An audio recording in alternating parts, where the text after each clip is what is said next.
Arvind Kejriwal is today considered India's most honest politician, Dr. Harshvardhan? Before the tamasha or after? You see, I would say that I do not know the technicalities of these opinion polls and how they are done and how do you interpret them. But I have no doubt in my mind that Narendra Modi, throughout his career as the Chief Minister of Gujarat, there is not even a small blot on his personality or on his integrity or on his honesty or on his style of governance. I think he continues to be the most honest politician who has delivered and who has delivered exceptionally well. So I just merely on the basis of this fact, and I have just mentioned the very few examples by which you have to actually define what is honesty, and you have to analyze the honesty of Mr. Arvind Kejriwal also by his conduct, by his governance, and by what he has delivered and what he has been talking and what he has been doing, what he has been preaching and what he has been practicing. So this is a very ticklish sort of situation, but by all this projection you cannot undermine the level of honesty of a great leader like Mr. Narendra Modi. No one is undermining anything about Modi, Ajit Sahi. The reality is Kejriwal has overshot everyone else, even Manmohan Singh, who's perceived as an honest politician. Narendra Modi has an image of being an honest administrator. Kejriwal has left them far behind.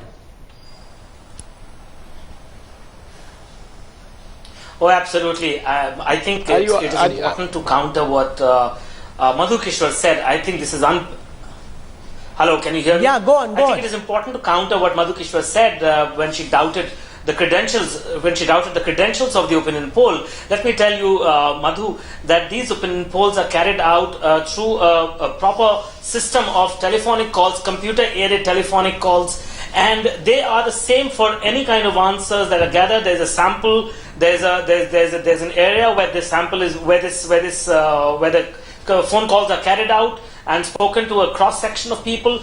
The other thing is that I think what is happening, Rahul, what we need to understand is clearly these figures, even though Dr. Harshvardhan and Madhu Kishore do not accept it, these figures are rattling them. Because Arvind Kejriwal has been in public prominence for 3 years now, starting from April 2011 when the first time Anna Hazare started his fast at Jantar Mantar in Delhi. Now all these years, the BJP was behind the scenes backing Arvind Kejriwal in a bid to bring down the Congress government's credibility.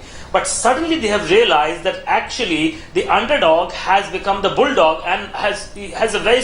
I mean, look at it this way. Just 2 days ago, Mr. Modi spent long hours detailing his economic vision, and it was nowhere on television. Just about a month ago, about 2 months ago, it used to be Mr. Modi on television all the time. So I think they are rattled, and that is why they are making personal comments about his integrity, about Arvind Kejriwal's integrity. I don't hold a brief for Arvind Kejriwal, but what I'm saying is none of this was heard earlier in 2011, 2012, 2013 from the BJP and supporters and sympathizers of the BJP. I think what is very, very clear here, that Arvind Kejriwal has created a perception. Let me complete, madam. Arvind Kejriwal has given out a perception that is being bought more and more across India. Okay. Whether this translates into votes, whether the votes translate into seats, will depend on a lot of factors. They will depend on factors such as how strong, how quickly are they able to build a cadre, because especially in the vast stretches of India, you need cadres to go out,